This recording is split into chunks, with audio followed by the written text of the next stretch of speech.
গরমের মধ্যে কাজ করাটা কতটা কষ্টকর শুধুমাত্র তারাই জানে যারা এই মুহূর্তে গরমের মধ্যে কাজ করতেছে। হ্যালো এভরিওয়ান, আসসালামু আলাইকুম। সবাই কেমন আছেন? আই হোপ আলহামদুলিল্লাহ সবাই অনেক ভালো আছেন এন্ড আলহামদুলিল্লাহ আমিও ভালো আছি।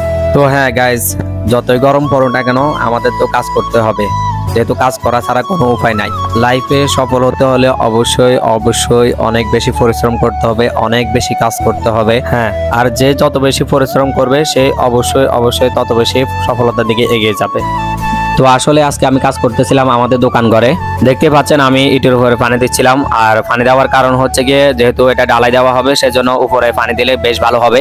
তো কাজ করতেছি, একদিক দিয়ে ভালো লাগতেছে আরেক দিকে খারাপ লাগতেছে, যেহেতু প্রচন্ড গরমের কারণে অস্বস্তি বোধ হচ্ছে। তো এখন খুব ভালোভাবে বুঝতে পারতেছি যারা আসলে বাইরে কাজ করে অর্থাৎ মাঠে কাজ করে তারাই আসলে কতটা কষ্ট করতেছে। তো এই মুহূর্তে আমার একটা চাওয়া, যাতে করে তাপমাত্রা কমিয়ে দেওয়া হয়, বৃষ্টি না দেওয়া হোক।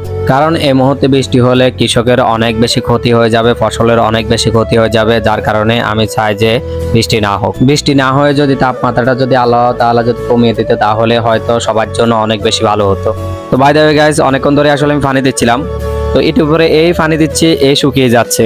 বুঝতে পারলাম না আসলে ইট পানিগুলো কিভাবে যে শুষে নিচ্ছে। তো আসলে আমরা সবাই জানি ইট এবং বালি প্রচুর পরিমাণে পানি শুষে নিতে পারে।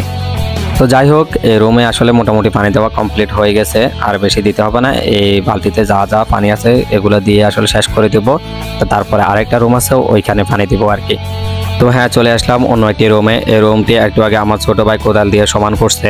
তো মাটিগুলো আসলে বসানোর জন্য হচ্ছে গিয়ে এখানেও পানি দিচ্ছি, পানি দিলে হচ্ছে মাটিগুলো বসে যাবে সুন্দরভাবে। তো যার জন্য আসলে আমি এখানে কয়েক বালতি পানি দিয়ে দিছি ভালোভাবে, একদম পুরোটার মধ্যেই পানি দিছি যাতে করে সমস্ত মাটিগুলো সুন্দরভাবে বসে যায়।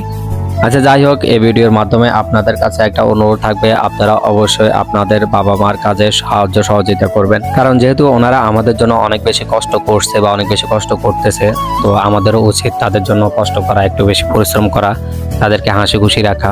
তো যেমন আমি আসলে তেমন একটা কাজের সুযোগ পাই না, যেহেতু আমি অন্য কাজে ব্যস্ত থাকি, সেজন্য আসলে আব্বুর সাথে কাজ করতে পারি না। আমার ছোট ভাই অনেক বেশি কাজ করে। তো আমি আসলে সুযোগ যখন পাই আর কি, অর্থাৎ যখন শুক্রবার বা অর্থাৎ আমার যখন ছুটি থাকে তখন আসলে আমি কাজে যোগদান করতে পারি। তো আসলে এই জন্যই বলতেছিলাম যে অবশ্যই ফ্যামিলিকে সময় দেওয়া উচিত। তো আমি যেমনটা সময় দিচ্ছি আজকে আমার যেহেতু সুযোগ ছিল, তো আপনারা আপনাদের সুযোগ মতো অবশ্যই ফ্যামিলিকে সময় দেওয়ার চেষ্টা করুন। তো যাই হোক, সবাই ভালো থাকবেন, সুস্থ থাকবেন, আল্লাহ হাফেজ।